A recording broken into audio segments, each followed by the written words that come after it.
There's a distance between us. It's getting hard to reach out. Haven't seen you in seasons, but all I hear is your voice. I know my limits, you can break me down, but I'll stay till the finish line. And I've been counting minutes for quite some time now, just to see you again. And I've been counting days to get away, to see you again, see you again.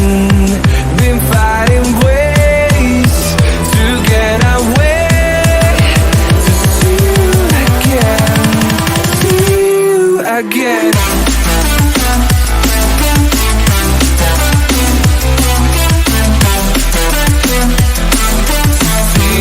again.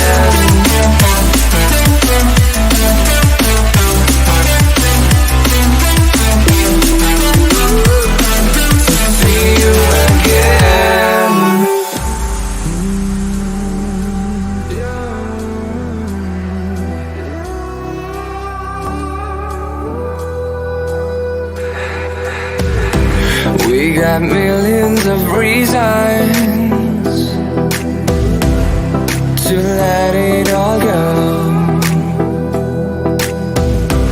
Hope we're not too broken. I know I'm not always strong, and I've been counting days to get away, to see you again, see you again. Been fighting ways to get away, to see you again, see you again.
What's going on, everybody? Welcome to the Gin College Podcast. I'm your host, John J. II, here with Musa and Cody.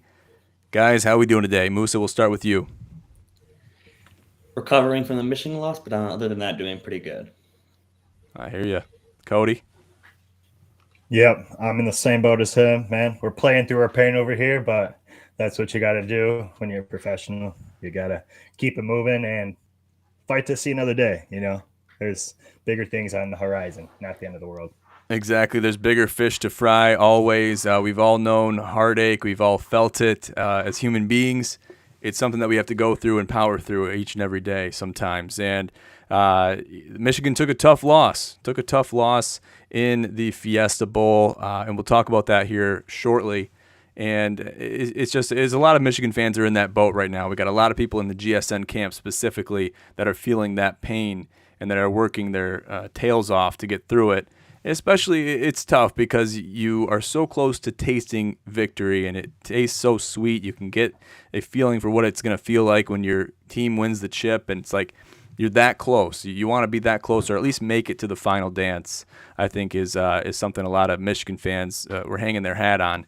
So we'll talk about that here shortly. We got a couple other bowl games that we're going to talk about that happened prior to the championship games, the CFP bowl games, the semis, and we'll get into those shortly, and even the championship game coming up this Monday. So we're looking forward to going through all the ins and outs of each of these games with you guys. So thank you so much for joining us tonight. Let's talk about the Capital One Orange Bowl. Tennessee, Clemson. Tennessee came away with that one. Cody, you want to tell us a little more about it? Yeah. We've been talking about bowls for 2 weeks now, and we're here. We're at the course of our meal, the grit of it, and here was the start. Our first New Year's 6 game was the Capital One Orange Bowl. Mentioned it was going to be a very orange Bowl. The Tennessee Volunteers against the Clemson Tigers, 6-7, and it was number 6 Tennessee really just running away with this one. They were in control the entire time. Clemson doesn't even manage a touchdown until the fourth quarter. And Joe Milton III, former Wolverine, one-time benched for Cade McNamara, gets his shot with Hendon Hooker out for the rest of the season. And he puts it up in prime time Friday night in the Capital One Orange Bowl. 251 yards and 3 tutties for Joe. Hats off to Joe and the Tennessee Volunteers for a great season, honestly. Just only losing to the Georgia Bulldogs and then the Gamecocks. So hats off to their season as they finish 11-2. And Clemson, on the other hand, is getting ready for next year and the Cade Klubnik era as DJ Uwe has moved on to Oregon State. Moving on to Saturday, we're going to dig into this one just a little bit. We started the morning with the All-State Sugar Bowl. This pitted Bama versus Kansas State, the Big 12 champions, against perennial powerhouse Crimson Tide. And we're going to give Bryce Young some credit. I think John wants to lead this one off. What do you got for us, John? Yeah, so Bryce Young going 15 for 21, 321 yards, 5 touchdowns in Alabama's 45-20 win over Kansas State. Huge, and it speaks a lot on Bryce Young's name. Who is he as a player? Who is he as a quarterback, a team leader? And whether you're an Alabama fan or not, which I don't think many of us here on this panel are, you can kind of look at the objective aspects of it. Who is this player? Who is this guy?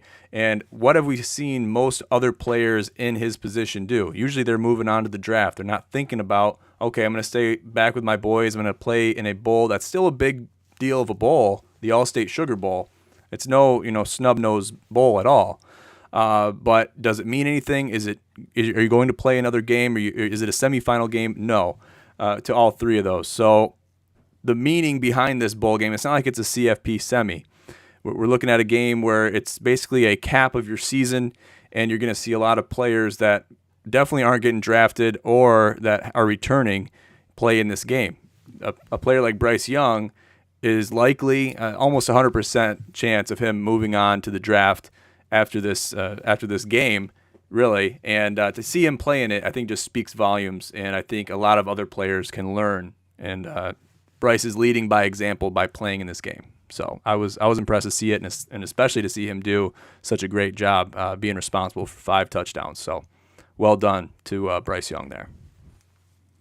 Yeah, definitely got to give that credit where it's due. And what a move for him to play in this game when, like you said, most in his position would opt out, get ready to be the first or second quarterback taken come April or May when the NFL draft takes place. But I just want to point one thing out in this game.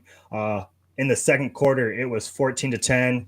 Kansas State knocking on the door, have a chance to make it 13-10 at least.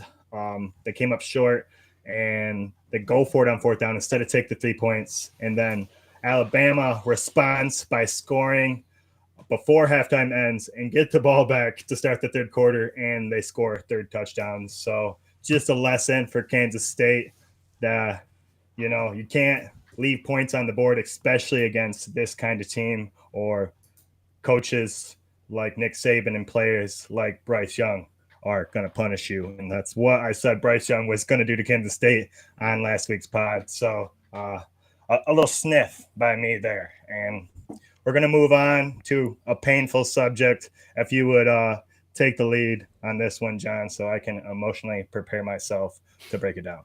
Yes, of course. So we'll just go over some raw statistics for you guys real quick. So the TCU Horned Frogs, Michigan Wolverines, TCU wins it in the Dying Embers, 51-45 in the Fiesta Bowl. And this is a heartbreaker of a game because you look at it objectively. You're looking at the score. You're looking at the score really early in the first quarter, really early in the game. Definitely after the first quarter. Going into it, you see it mid second quarter. It's 21-3. Now Michigan fans are like, oh, 21-3. They're not happy about it, but at the same time, they're like, oh, okay, well, we know our team, we know our offense, we know what our team is capable of when the going gets tough. We're going to come back and we're going to make this happen. That's what I thought too. I'm like, Michigan's going to make this a game. They're not going to fold under pressure and say, oh, we're getting our asses kicked. We're just going to, put everything back in the bus and we're going to pack it up and leave. No, that's not what they did. So they fought on and they battled, and it came down to, I can say it came down to bad play calling, bad play selection, and utilizing the wrong players in the wrong moments. And I think they had other options. And looking back at it, obviously hindsight's always going to be 20/20. But if you make some different decisions, give the ball to Donovan Edwards when you maybe should have, don't pass the ball when you probably shouldn't pass the ball. And just simple stuff like that, mostly on offense. And obviously to let 51 points be scored on you is really nothing too great either for a Michigan Wolverines resume. So just looking at some of the stats, Max Duggan, 14 for 29, 225 yards, 2 tutties, 2 interceptions directly. DeMarcado, their running back, 17 carries, 150 yards, 1 touchdown. Wide receiver Quentin Johnson, 6 receptions, 163 yards, and 1 touchdown. And then Hudson with 2 receptions, 34 yards, and Barber with 2 receptions, 12 yards, and 1 touchdown. So they kind of spread their personnel out a little bit. They utilized different individuals. They didn't count on anyone too specifically. Obviously, they have their favorite guys that are going to get the job done. But Max Duggan and everyone, I think, Michigan fans, I think, were the most worried about this, and I was myself, is really how versatile is Max Duggan going to be in a game like this? Because he's never played in a game like this before. He's never had to rise to the occasion in this regard. He knows the season that the Horned Frogs have had thus far, obviously taking that tough loss to Kansas State in the Big 12 championship, but they're putting that behind them. They weren't worried about that in this game. Looking at Michigan stats, J.J. McCarthy, 20 for 34, 343 yards, 2 touchdowns, 2 interceptions. Same to Max Duggan as far as tutties and ints, but there's some different results that came up from the interceptions that JJ threw compared to the ones that Max Duggan threw. We'll talk about that one in a sec. Donovan Edwards, 23 carries, 119 yards, 0 touchdowns, and then Bell, 6 receptions, 133 yards, and 1 touchdown. So you're just not getting the numbers on offense that you should be getting as a Michigan Wolverines team. It's kind of even impressive to see that score of 51-45. To see that Michigan even scored 45 points is kind of impressive looking at the box score. But you look at the touchdowns that were scored on those 2 interceptions that J.J. McCarthy threw, those are pivotal. Those changed the entire game at that point. So I guess that's all I got in that aspect. You guys take it away. Cody, what do you got? And then pass it off to Musa. Yeah, you said it yourself. You said it all pretty well there, going through the stats, and got to give credit to TCU. Even when Michigan was able to respond from the mistakes they were making in the game, TCU never flinched. Max Duggan never looked rattled, and I didn't expect him to be. He's battle tested. Lots of gritty games that came down to the wire were played in the Big 12, and yeah, they really broke my heart on New Year's Eve. That's for sure. Haven't drank to get drunk in a while. I'll clue you guys in. I did that night. I broke out a bottle of 12-year Irish whiskey that my brother gifted me for Christmas.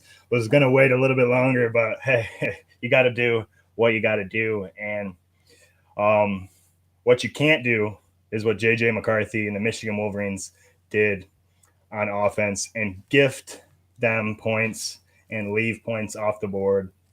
Donovan Edwards, a 53-yard run, first play from scrimmage. And I don't think that Jim Harbaugh and that coaching staff realized what a gift that was, because rushing yards were hard to come by for the rest of the game. And just that right then I had a bad feeling in the pit of my stomach because you go for it on fourth. I can't get so mad. I hate leaving points on the board. I mean, you look at the end of the result. If it's a 3-point game, it's a lot different, and those are 3 points you left right there. But let's go to the fourth down play call. Instead of giving it to Donovan Edwards or even your big guy Mullings, who ended up fumbling it later on, he got the ball way too much in my opinion. But you go with some trick play, and that's just not really what our identity has been all year and what got us to a CFP game again. And when we run that trick play and they stop us, that just fires up TCU and gives them already, okay, come on. We stopped them on the first down. After that, we withstood that first punch, and we got these guys, and especially when you can respond and go score yourself and get a couple easy touchdowns quick. It's just never a good look. And when you put yourself in a position to be trying to dig yourself out a hole in sports, in any sport, but let alone football, at this level, at the top level, top 4 teams duking it out, you can't make those kind of mistakes. And you can't play a game that's so much different than your identity that got you here. Letting up 51 points is an absolute disgrace. And I could tear the Wolverines apart for hours here. I could do a TED talk. I could do a documentary, and I'm not going to do that. I'm going to give Sonny Dykes and the TCU Horned Frogs in his first season getting to the national championship. They deserve credit. They don't deserve Michigan lost the game. They won the game. Musa? Yeah, I mean, credit to TCU. They won the game. They deserve to win. Michigan did not deserve to win. And there's been a lot of talks about the refs. I just don't care about the refs. Yes, they made some bad calls, but either way, you don't win a game by throwing 2 pick sixes, by fumbling on the 1-yard line. It's not the case. And as you said, when a team goes to something that they're not meant to be, they're not their identity, running trick plays, it's a bad sign. It's a recipe for disaster, and it was. You see teams like the Lions run trick plays all the time, but they're prepared for it, and it is part of their identity. But it isn't Michigan's identity. It's run the ball down the throat, beat them down deep. And we just didn't do that. And just we dug a hole, and TCU didn't let us dig out the hole. They kept filling it right back up. There is a lot to say about this game, and we could probably go on for hours, like you said, but it's not a good look on Michigan's part. And I think TCU had that wake-up call in their last game. Michigan didn't. We see it all the time where these teams, they're coming in overconfident, not prepared, and then they lose. Michigan didn't have their wake-up call. They didn't come prepared, and they lost the game. Yeah, game-changing play for me, besides what I mentioned earlier, was when Michigan making their comeback, and we have them on 3rd and 7, and we give up a 70-plus yard touchdown to Quinston Johnson. He's the one I said we had to watch out for, big body receivers. And, man, it was missed tackling. We had him, could have pushed him out of bounds, and just left our feet. And the result was bye-bye. And, yeah. I kind of accepted my fate at that point. I wasn't really sitting on the edge of my seat for the fumbled last snap there that we had a questionable targeting call looked at. But, I'm not even going to talk about that because it's hearsay after the fact. You already lost the game. Yeah. I mean, let's say they call targeting. I think we still lose that game. Yep. I mean, the way we played, we still lose that game. And like John said earlier, the start of the game, yeah, we were behind, but like we said, I wasn't worried at first. I'm like, yeah, Michigan's been behind before. They are the 3rd quarter team, 4th quarter team, and I wasn't too worried about it. But then they just couldn't follow through because TCU didn't let them. Other teams let them. TCU was not going to do it. They got this playoff hopes. They got this national championship hopes, and they didn't look back.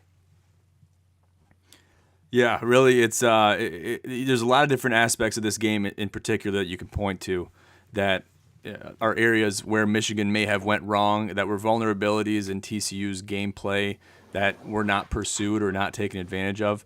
It's difficult to do that in hindsight because obviously we're not going to change the results of the game at this point. Okay, the game's over with and it's stamped in history forever. And I think that's the hardest thing for Michigan fans and everybody really to wrap their heads around when their team goes under, especially with the circumstances and how high the stakes were, because there's nothing that can be done at this point to go back and reverse what happened, or at least right the wrongs that were made during that game, during the course of the game. So it's a difficult decision, to have to make certain calls during the game where maybe you're not comfortable with making those calls. I'm talking specifically about the coaching here. You're making calls hoping that they're going to benefit your team, when in reality, in hindsight, maybe a different option, a different decision should have been made. Different personnel should have been used, whatever. And it's not really beneficial to look at this in hindsight other than to reflect and say, okay, well, this is what we have to work on next year. And nobody wants to hear that right now. We haven't heard from Sam or Connor in a few days, really, since 2022. And for good reason. I think we saw them a little bit in the Discord, but that's it. So they're still hurting. They're still picking up the pieces. And I think a lot of Michigan fans can say that. I think you guys could even say that to a certain amount. I mean, yeah. Yeah, I would like to just pose a question. I would like to pose a question for my fellow Michigan fans out there, and any haters out there just rooting against us or taking any pleasure in these kind of losses. Within the last decade, we've been in 2 national championships for basketball, lost them both, one to Louisville, who had that title vacated, and then now we've lost back-to-back CFP, basically the Final Four of football. Would you rather be in these games and lose them, or be watching from the sideline and not even have a chance to play in a national champ or to hoist the trophy when we're talking about basketball? So it could be a lot worse, and it is a lot worse in a lot of other programs and franchises. So, don't take it for granted while it's here. Yeah, I think in the short term, it's a little more painful, but long term, you see where this team's going. This is JJ's first playoff experience, and we saw him throw 2 pick sixes, and we saw him come back from that. We saw him learn from his mistakes, and I think that's what's so good about JJ's. He didn't give up. He didn't cry on the sideline about it. He went back out and he fought, and that's just a great sign out of a quarterback. 100%. Well said, boys. And that's a good thing to leave off with for all Michigan fans out there that are taking this loss really hard, as I'm sure a lot of them are. Hopefully all the real ones are. Let's move on. Let's talk about the Chick-fil-A Peach Bowl, another barn burner of a game, the second semi of the night on New Year's Eve. Ohio State and Georgia came down to a last-second field goal. Cody, I'm going to pass this one off to you. What happened in this game to, one, make it so close? I thought Ohio State had pulled away and won that game far and beyond every expectation of Georgia coming back, but they are the Georgia Bulldogs, and they're the Georgia Bulldogs for a reason. So what happened throughout this game to really give us the result that we got? Yeah, I said it last week. I wish that both these teams could lose this game, but especially after the Michigan loss, I did not want to see Ohio State do their job in getting to the national championship, and then we fail to meet them there for the matchup. And Georgia helped me out, and they showed the country why they're the reigning national championship defenders and why their experience last year defeating Michigan and then playing Alabama really put them in a position to withstand the Buckeyes through all the adversity, and then to come back and win this game. They were gifted a little bit, though. Georgia knocks out Marvin Harrison Jr. He's having a crazy game, going off, just scoring on the Bulldogs at will, takes a nasty hit and is unable to get up right away. I don't know if you guys watched this, but his teammates were trying to grab him up, and I don't think they realized that he had actually been knocked out by the hit. The refs take it to replay. They review it, and they take the targeting off the board. And I know there's Ohio State fans everywhere who are just irate over that call right now. That's all they're talking about after the loss. And it's just part of the game, I guess. But it's just scary to see, especially what we've seen on Monday night. That's why I just wanted to take a minute to look at this starting call, speak about it for 1 second. And these refs really got to know what they're doing. I mean, if you're knocking some dude out, it's most likely a targeting call. But regardless, we're moving on, and Marvin Harrison is out of the game. And here come the Georgia Bulldogs, slowly but surely overcome a 14-point lead. And but they are gifted, like I said, by Noah Ruggles. His kick, as time expires, is no good. And it just happens to be synced up with the ball dropping in New York Times Square. The Ohio Buckeyes losing in that fashion, just almost like a storybook, a movie. I remember the Titans kind of ending there to the Buckeyes season. So I don't know. You guys tell me what you thought about this game. It was definitely a fun one to watch. I know John watched a little bit more objectively as Musa started to throw back the brown liquid after the Fiesta Bowl there. He had a little fiesta of himself. Yeah, Musa, you go ahead, then I'll wrap it up. I mean, yeah, up until Michigan's loss, I wanted Ohio to win so badly just to see Michigan destroy them for his national championship. There would have been nothing better. And then they just came out swinging. Ohio had a vengeance, and they came out swinging. I was worried. It was so bad that I turned off the game. I'm like, I cannot watch this game anymore. But credit to Georgia for coming back, staying strong, facing adversity, and winning that game. Yeah, really, they had to perform. They had to pull something out of their hat to come back in that game, especially with everything stacked against them, to having it come down to a field goal try by Ohio State as the ball drops in Times Square, like Cody alluded to. I mean, it was that close. It really was. It was that close, guys. And to see Ohio State, I think that really would have been the icing on the cake for Michigan fans to really be upset, is if their rival, the biggest rivalry in sports, really, you can argue that, them making it after Michigan beats them, after Ohio State really should never have been in the conversation in the first place. Going back into when these rankings were made and certain teams lost, giving them a constellation into that fourth spot. So that would have been the icing on the cake for Michigan fans. I think a lot of people, too. A lot of people would be looking at that like, these guys shouldn't even be here. They shouldn't even deserve this stage to play on. And then if they win and then move on to a team like TCU, I mean, it's anyone's game, really, at that point, seeing what TCU did to Michigan, knowing what Michigan did to Ohio State, and then also seeing what Ohio State almost did to Georgia. You're making some comparisons there that really don't add up. So if you look at it like that, it's a crazy sequence of events. But then you look at Georgia. You look at Georgia, too. And Stetson Bennett, we're talking up Georgia like crazy. This wasn't the Georgia that we meant to see on New Year's Eve. This is not the Georgia that will beat TCU on Monday. This is a team that really, they underperformed. And Kirby Smart said it perfectly himself. He's like, well, if we play TCU, he's like, I don't care who we play. We're going to have to figure a lot of things out before we're the true Georgia Bulldogs again. He was not satisfied with that win. It was a loss in his book as far as I'm concerned. So there's a lot of work that Georgia has to do, and they're starting to blend in, at least with that performance. I don't know if they took it for granted or if they slumped off or whatever they did, but that they didn't separate themselves from the rest of the pack in that game, in my opinion. Yeah, I don't think I'd be on this podcast right now if Ohio won. I'd still be picking up the pieces. That's very true. Possible. That's very possible, actually, and I'm sure a lot of people. I'd probably lose contact with more than half of the GSN base. I wouldn't even be able to get a hold of you guys, but it is what it is, and the Georgia Bulldogs pull off the win, 42-41. Wow, what a barn burner. It could have went either way at a certain point in that game, and for Georgia to bounce back and win that game, hats off to them, the Bulldogs.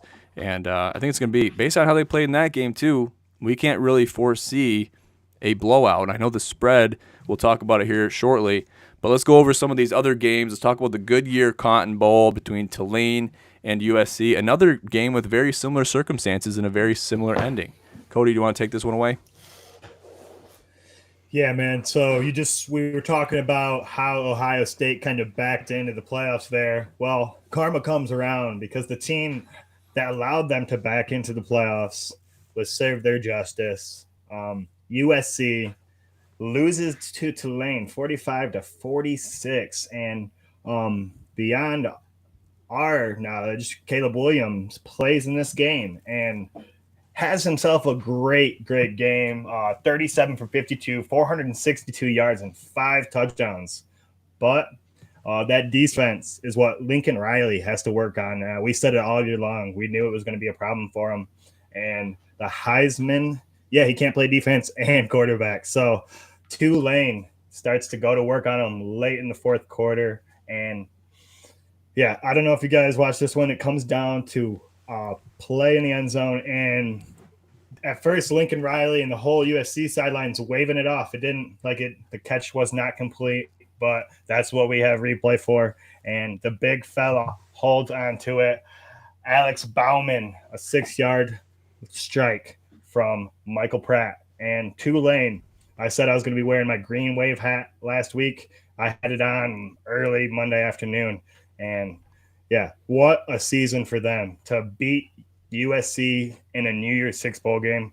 I don't think anybody could have projected that. And just really fun to see. And you know me, I'm not a huge Caleb Williams fan. So even though he had a great game, I was still happy to see him take the L.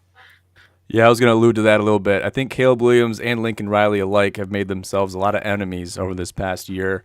And just them being, they're ship jumpers is what I like to call them. Similar to Brian Kelly going to LSU. I think he's kind of flown under the radar a little bit as far as being on our shit list collectively.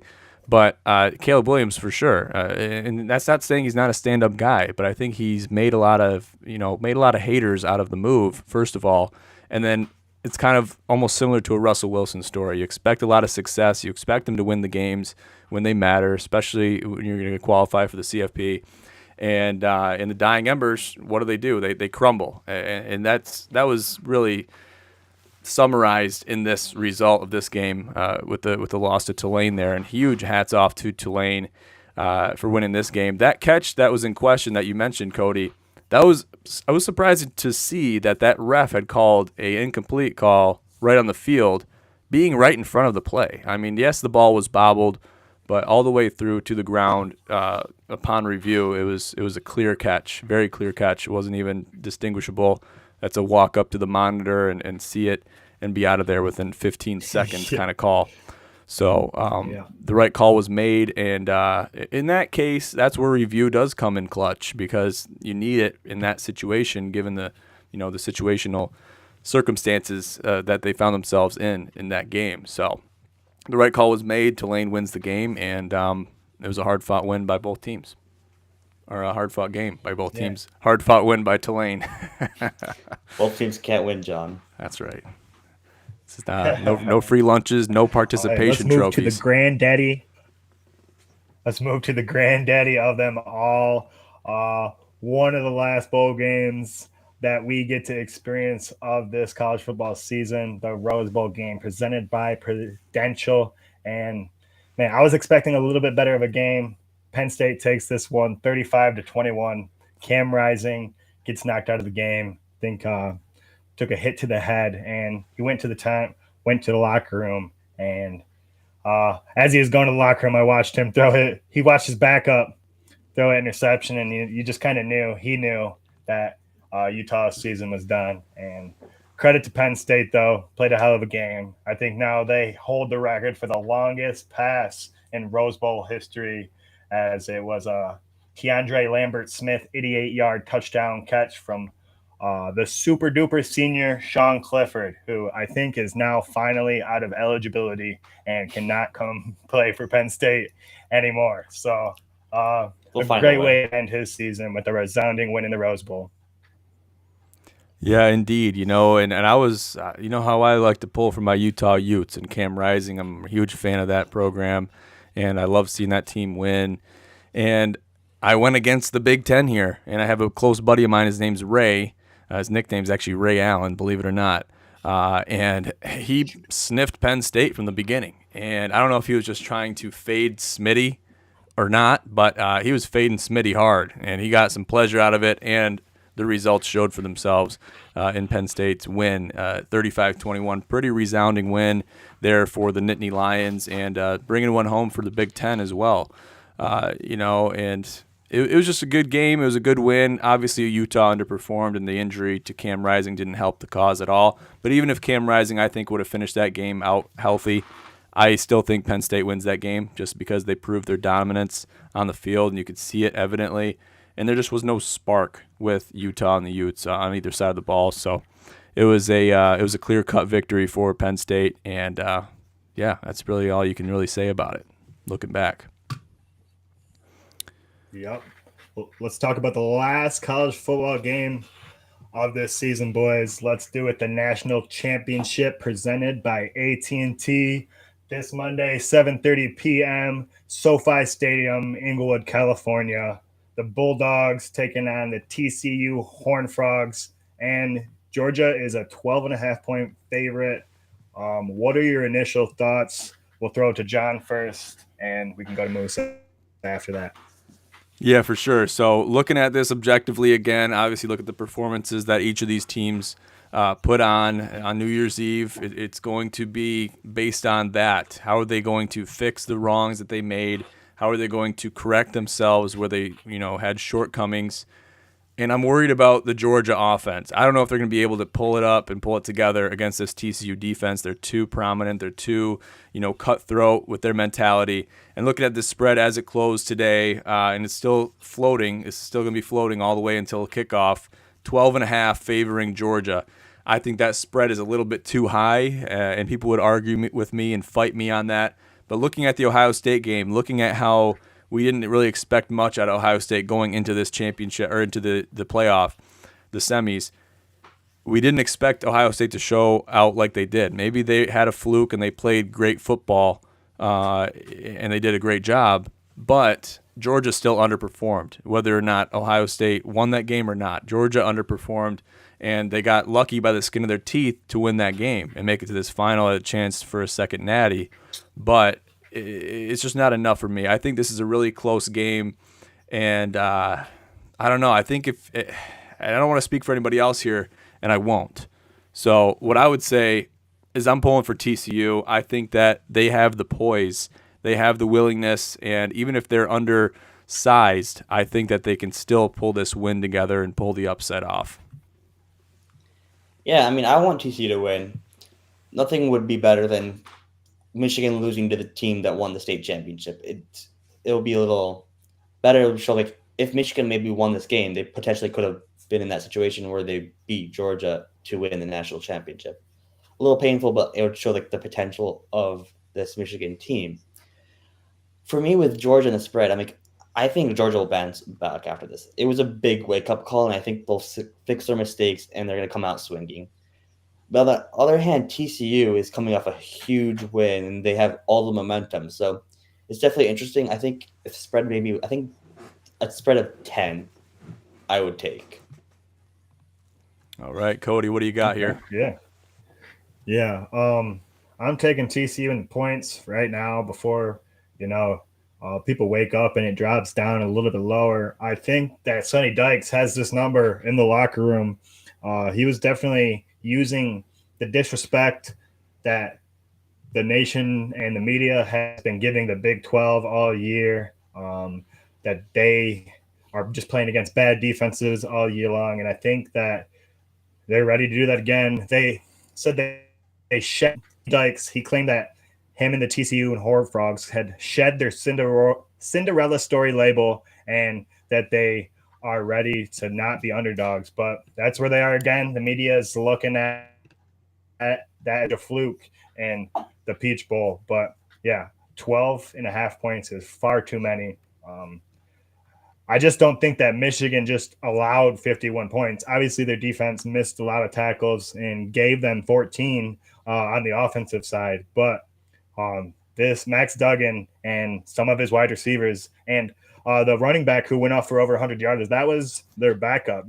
Keandre Miller left the game, and that's their main guy, their leading rusher. So I think the Bulldogs are going to have their hands full. And, Kirby Smart, he might be super confident and ready and want his team to execute, and that's all they have to do. But I think in the back of all their minds, players and coaches alike, they know that TCU seen what Ohio State did, and they're going to take some of that offense's what they did as an example and try to use that recipe to, exploit Georgia, because you get blood in the water, you change how they like to play, and I think that's what TCU is going to do. But that's why we play these games. We can break them down all we can, but then sometimes you just see a different product come game time. Yeah, I think that's something important to do too, especially from our perspective, and I think we've got away from it for the most part here, just talking about the GCP specifically in our mission. Is we're trying to get away from, unless we're going to be making picks on the game, right? And we do that. We handicap almost every game we talk about pregame. But in our opinion, there's only so much, especially with college, and we're going to see this happen with basketball as well. It's really hard to call the game beforehand because there's a lot of factors, and that's what makes it even more difficult to bet, in my opinion. In essence, just as hard to cap it. But there's so many different elements that cannot be seen on a stat sheet that really come into play with these spreads, with these games, and with these results. So that has to be considered first and foremost. We have to look at that and look at everything objectively. Obviously, consider the intangibles, the things that we can't see, the things that we can't touch. But it's more. We can get more away from it. We can take more away from it from looking at it in post. We can see what happened. We can kind of chop everything up and look at it even more objectively at that point without having any bias, just by analyzing what happened. So this game is no exception. We're going to be looking at it and expecting a certain result based on what's on paper and based on what we have seen from both of these teams in a similar situation, in a similar stage. But I'd say the stakes are raised even higher in this game, and I wouldn't be making a stretch or wouldn't be going on a stretch by saying that. So we'll have to see how both teams live up to the task. Obviously, Georgia has been here before, and they have won in this situation before. They've been on this stage before. They're used to it. TCU, it's completely foreign territory.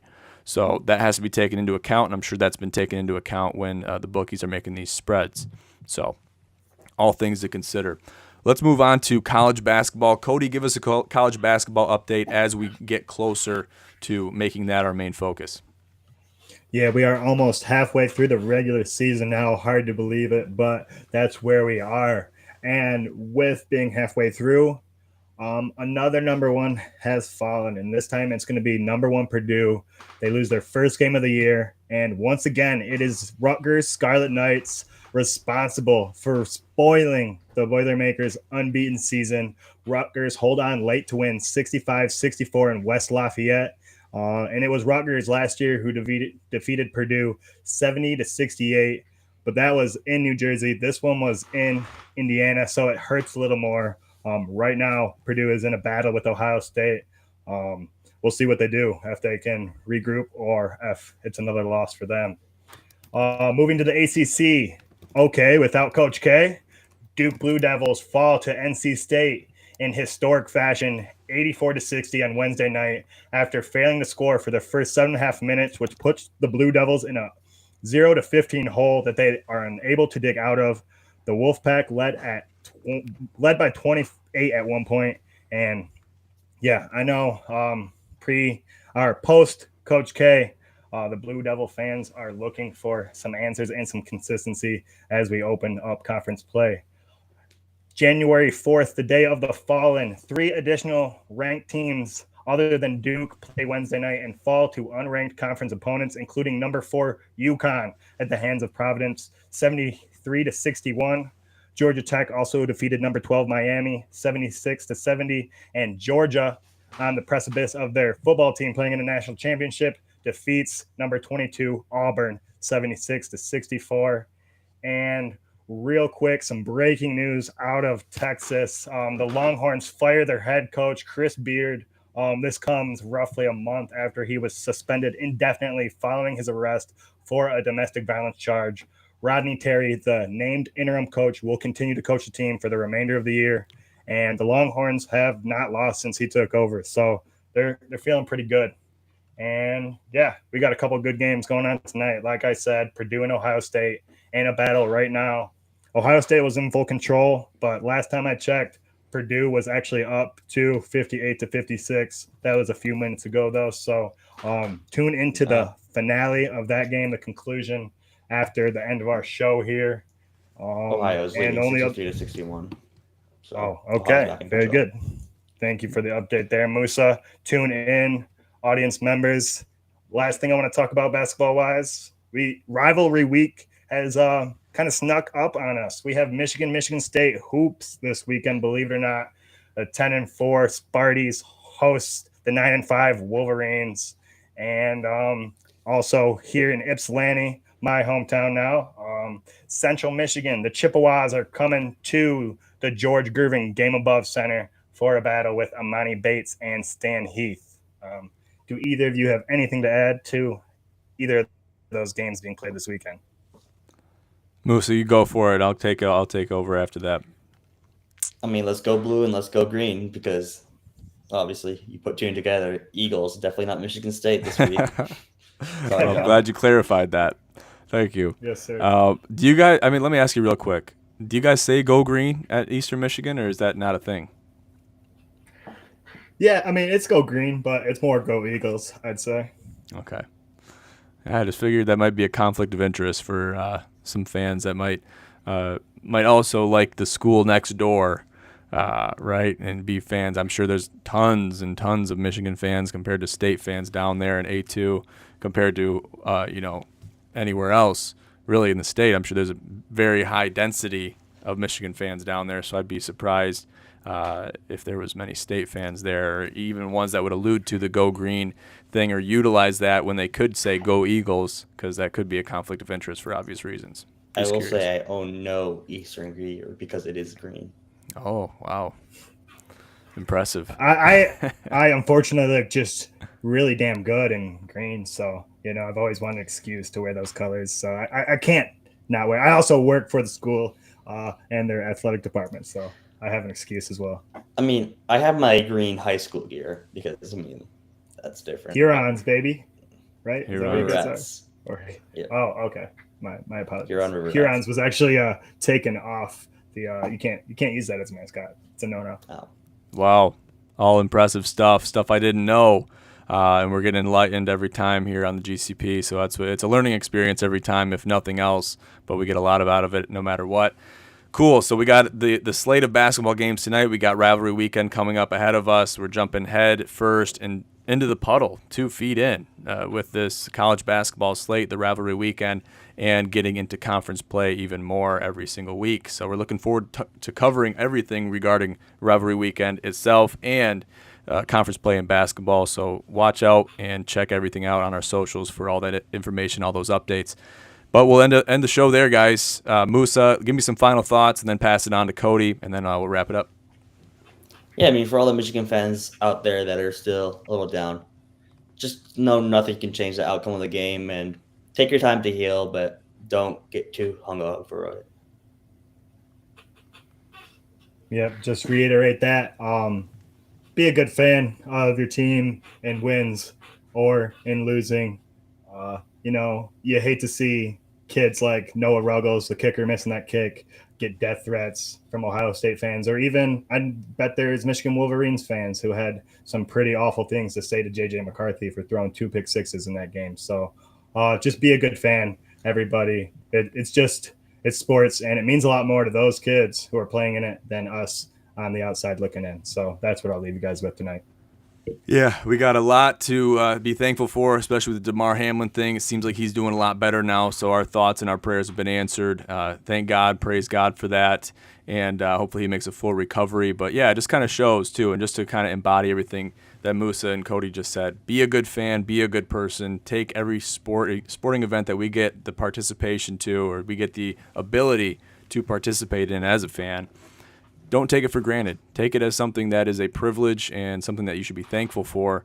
And I think in light of everything that we've seen this past week, we can be even more thankful for it and not take it for granted. So that's a nice word of wisdom to everybody out there that calls himself a sports fan. But good deal. We'll wrap it up there, guys. Thanks again for tuning into the GCP. Make sure to check out our website for all of our content, all IG posts, articles, etc. Go to our Instagram at Gin College and at Gin Sports Network for all updates and all posts regarding sports happenings or things happening within the organization. And check out our link tree that will be in the bottom of this podcast in the description for all of our links and all of our updated contacts. So looking forward to seeing you guys over there. But for now, I'm John J. II with Cody and Musa for the Gin College podcast. Have a great night.